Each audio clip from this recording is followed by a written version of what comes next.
I work as an emergency doctor. Among other things, I have to go out to confirm deaths.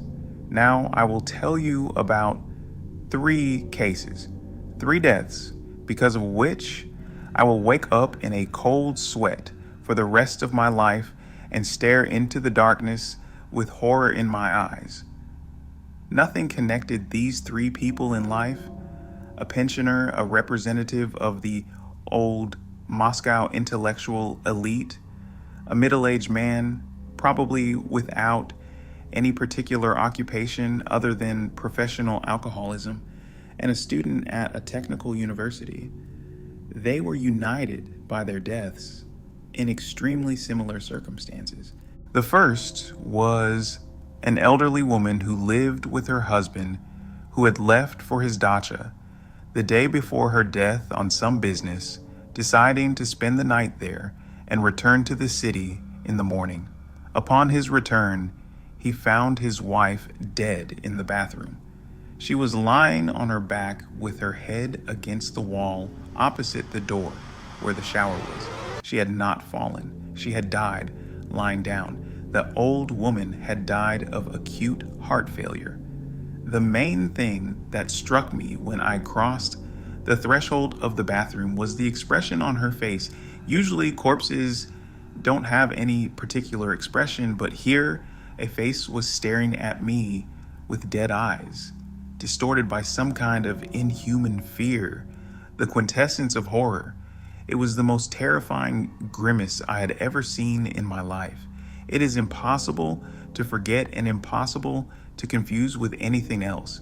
It is difficult to describe, and I don't think any actor, even if he had been taught by Stanislavski 3 times and Nemirovich Danchenko 4 times, could portray it. It was unpleasant to be there, and I tried to finish all the formalities as quickly as possible. At the time, I didn't notice one important detail.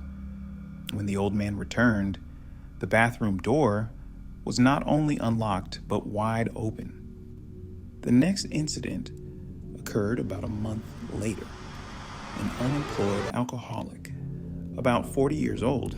No one needed him. He lived alone. And when people like that die, they are usually only found when the smell of a corpse starts coming from their apartment. But in this case, his neighbor and drinking buddy saw in the morning that the door to the apartment was ajar, looked inside, saw his friend's corpse, and called us and the cops. The body was lying in the hallway, the same indescribable expression of inhuman fear on his face. His eyes were looking toward the half-open front door. A cursory examination revealed no signs of a violent death. Judging by all appearances, it was sudden coronary death.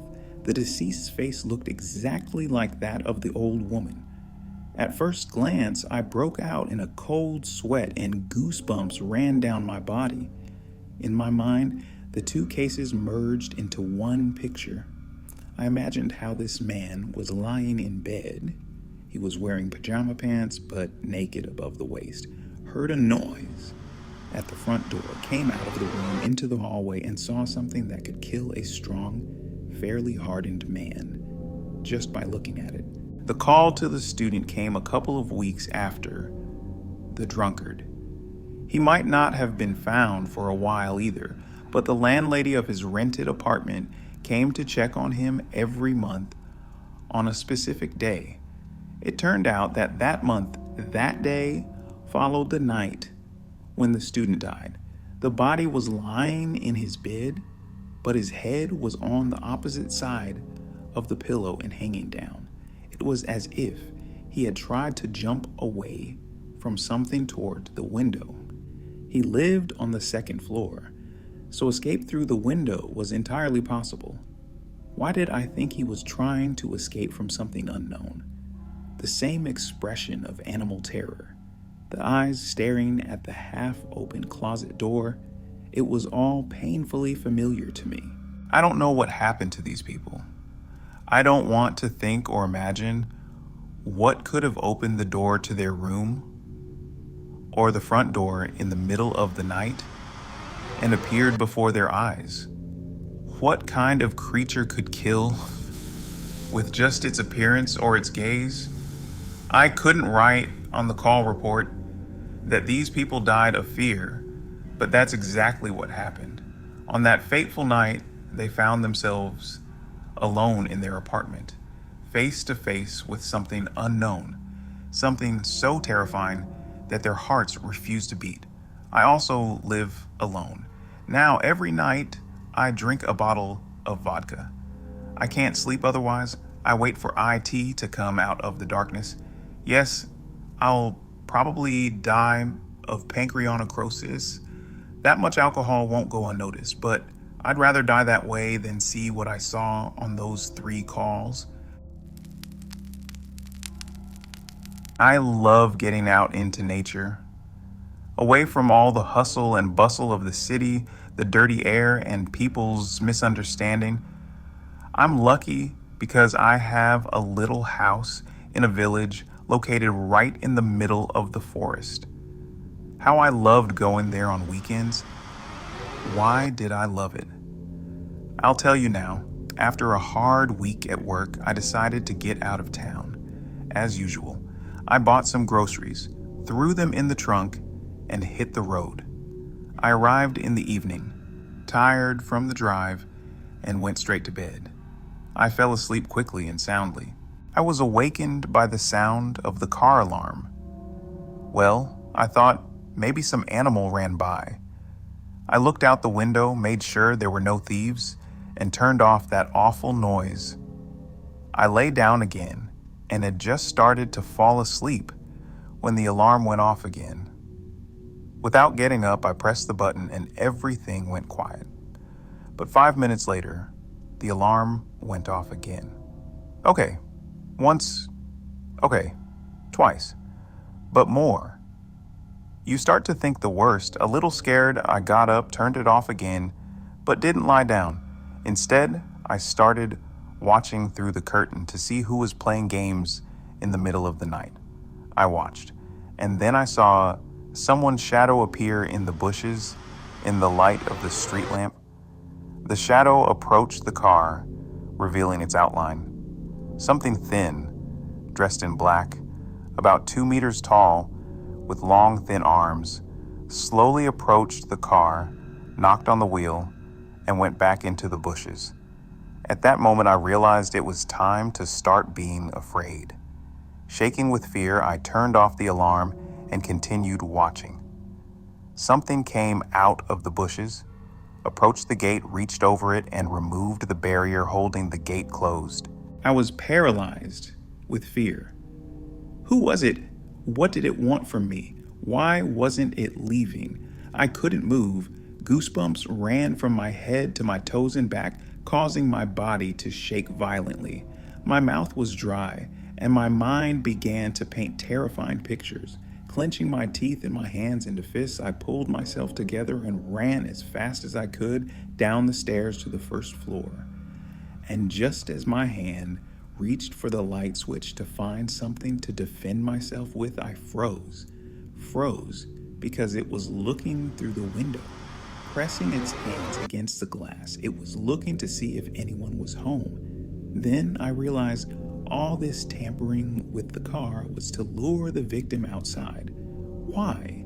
I didn't want to know, and I still don't. But the fact remains, it's here, and it's looking for me. Its breath fogged up the window, and I was glad of that because I couldn't take my eyes off its face. Its skin was the color of ash, covered with wrinkles, deep, small, black eyes, like beads. Instead of a nose, there were 2 holes. Its breathing was so heavy and raspy that it made my lungs tighten. There were no lips, only 2 rows of sharp yellow teeth. I was out of sight because I was deep inside the house, but it wasn't going to leave just like that. After standing by the window for a while, it approached the door. Knock. Then another. Through the crack under the door, I saw it trying to slip its fingers under the door. The handle began to jerk frantically up and down, and the sounds It didn't sound like a human voice. It was an animal growl. You know when you take a bone away from a dog and it growls with rage? This creature made a sound similar to that, only angrier and more guttural. I knew that if it heard me, it wouldn't leave me alone and would find a way to get into the house. So I just lay down on the stairs and waited for it to end.